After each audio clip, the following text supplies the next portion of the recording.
ifølge denne markedsanalyse, så har vi overhovedet ikke fuldt... Kære Axel, selvfølgelig er markedet varmt.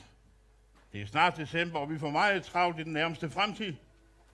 Jo, men mine Excel-ark siger tydeligt, at... Det er også derfor, jeg tager på ferie nu, og ikke senere. For det er jeg simpelthen ikke tid til.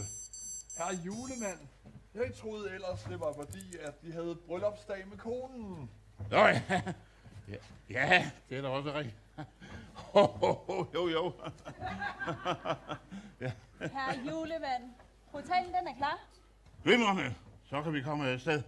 Men mine Excel-ark... Jeg kan nok se på det, når vi kommer tilbage. Nå ja, det gik jo lidt som en leg. De har som altid ret, herre julemanden. Er vi klar, min kære? Det er vi helt sikkert.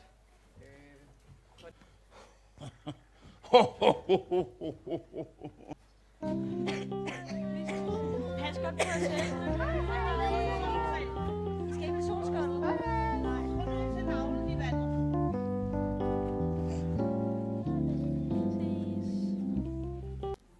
Jeg forstår ikke julemanden, at han ikke gør sig notits af markedsstrategierne. Hvis det var mig, der bestemte, så ville der være helt anderledes styr på... På hvad? På det hele. Ja, Axel. Jeg ved ikke så meget om markedet. Hvad det nu end var, du sagde. Jeg passer jo bare på talen. Ja, det gør du jo. Det er skam et meget vigtigt job. Ja, tænk nu, hvis portalen en dag gik i stykker. Ja. Tænk, hvis portalen en dag gik i stykker. Jamen, det ville jo ikke være særlig godt. Ja, så kunne julemanden jo ikke komme hjem fra sin ferie og... Nej, det kunne han jo ikke. Nej. Nå, jamen, så er det jo godt, at det ikke sker. Jeg vil ud og få mig en dejlig skål heksengrød. Ja, gør du det, Camille? Hvis julemanden ikke kommer hjem, så kan han ikke bestemme. Og så vil det være mig, der bestemmer.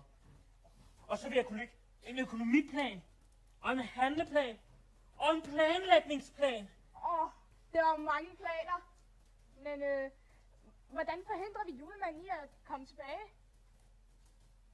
Ja.